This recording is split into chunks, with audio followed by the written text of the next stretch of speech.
You're listening to NightLore. Tonight's story isn't about ghosts or monsters hiding under your bed. It's about something much quieter. Something that starts with love, curiosity, and the desire to understand another person completely. But some doors aren't meant to be opened, and some minds should never touch. This story is called Step Minding. Sit back, turn off the lights, and remember, if you hear someone snapping their fingers, whatever you do, don't snap back. It was early morning in Minnesota, the kind of gray, empty morning where even the air feels undecided. We had argued in the car about something stupid, whether you pour the muesli before or after the yogurt. By the time we parked, the silence between us was heavy enough to choke on. The place didn't look like a clinic at all, just a forgotten office building with cracked concrete and a flickering security light. Inside the waiting room was stale, as if the air hadn't moved in days. There was one man sitting behind a desk, balding barefoot, muttering something in a vague European accent without looking up from his tablet. When he finally spoke, he said, "Room 4. Step minding." "Yes." Lynn smiled, nodded. I noticed the sign taped to the door. "Please remove your shoes." She squeezed my hand like that, explained everything. The room itself was painfully plain. No windows, a grey carpet, 4 office chairs, a single blue flower in a vase, and a bare light bulb overhead. There was something clinical about its simplicity, like it had been scrubbed of all human history. We waited. A few minutes later, a woman drifted in. She was in her 40s, wearing a knitted white shawl, her hair pulled tight, her neck covered in jewelry that clinked when she smiled. "I'm Dr. Bogan," she said, "but please call me Jane." Something about her calmness unsettled me. Jane explained that step minding was a way for couples to understand each other's reality by aligning neural resonance through shared focus and breath. She gave us rules, very specific ones. Once the process begins, do not get up from your chair. It will cause severe nausea. 2. If you ever want to stop, just snap your fingers 3 times in quick succession. It sounded ridiculous, but by then I'd learned not to argue with Lynn. Jane sat across from us and began to snap her fingers rhythmically, slow, steady. Her voice was low, deliberate. "Look at your feet," she said. "Feel the weight of your body, the pull of gravity through your spine. Imagine what it feels like to move. Imagine what it feels like to be someone else." I remember closing my eyes, listening to her rhythm. The world felt heavy, like the air had thickened around us. Then she said, "Now step forward," through the table, through each other. I didn't move, but my body thought I did. There was a rush, a cold wave of vertigo, and suddenly I was wrong.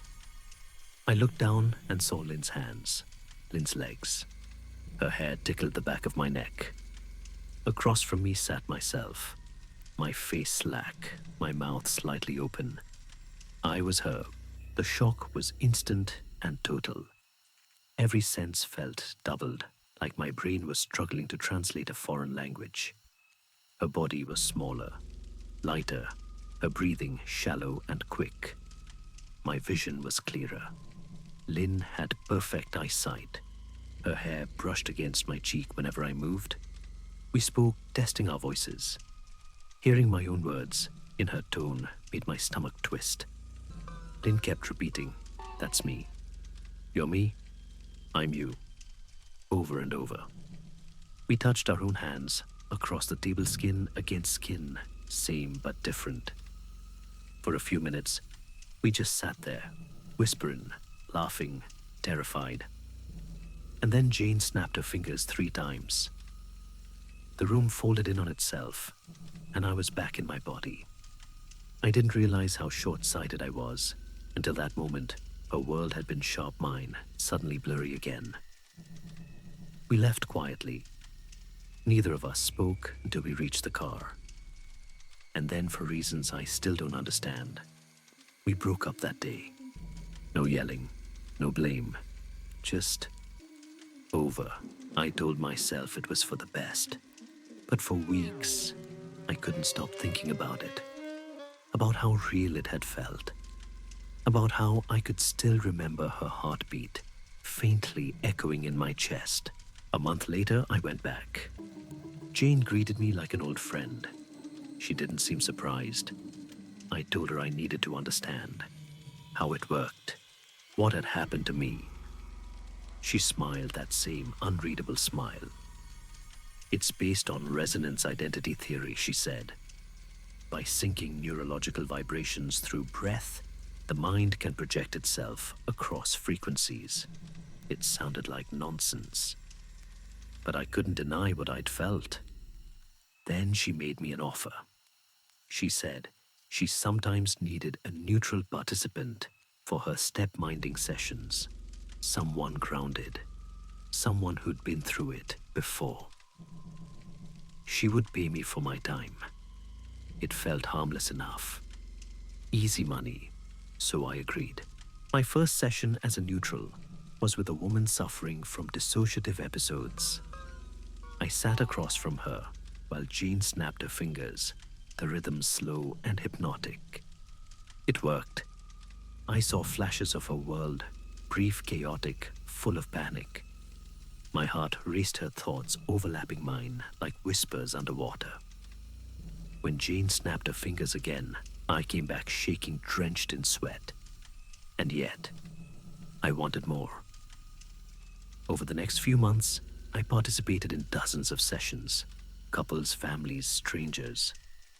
I became addicted to the weightless disconnection, the sense of drifting between identities. Sometimes Jane let me guide the sessions myself. She said I had the voice for it. For the first time in years, I felt important, useful. Then came the session that ended everything. Jane called to say she couldn't make it, but recommended me to a private client, a man named Harold, wealthy, successful, mid-60s. His family wanted to use step-minding to help him reset. They offered me 3 times my usual rate. I arrived at his house, a massive modern mansion in southern St. Cloud. His daughter Hope greeted me at the door with a perfect smile. She and 4 others guided me to the living room where Harold was waiting. He looked surprisingly healthy. Sharp blue eyes. Calm. Too calm. The guide that day wasn't Jane. It was a woman I'd never met. She seemed nervous. She asked if we were ready, and before I could answer, she began snapping her fingers. 1, 2, 3. The world flickered. I looked down at hands that weren't mine. Older, veined, wearing a gold watch. Across from me sat myself, my body, blinking back in confusion. Hope smiled. It worked, she said. The guide excused herself, saying the process was complete. And the moment the door closed, everything changed. Harold, inside my body, stood up, stretched his arms, and grinned. Hope reached into her jacket and pulled out a gun. My breath caught. The others didn't flinch. So this works, Harold said in my voice. It's done. It's done, Hope answered. Before I could speak, the gun fired. I didn't feel the pain, just saw my own body collapse, blood pooling beneath the chair. My face looked peaceful. I wanted to scream, but Harold's throat wouldn't move. They dragged my dead body away. Hope crouched beside me, beside Harold, and said softly, "We're going to need you for a while. Play along, and you'll live comfortably. Misbehave, and you know the signal." She snapped her fingers twice. Cold rushed through my chest. She explained their plan, how they needed Harold's access to his companies, his accounts, his fingerprints.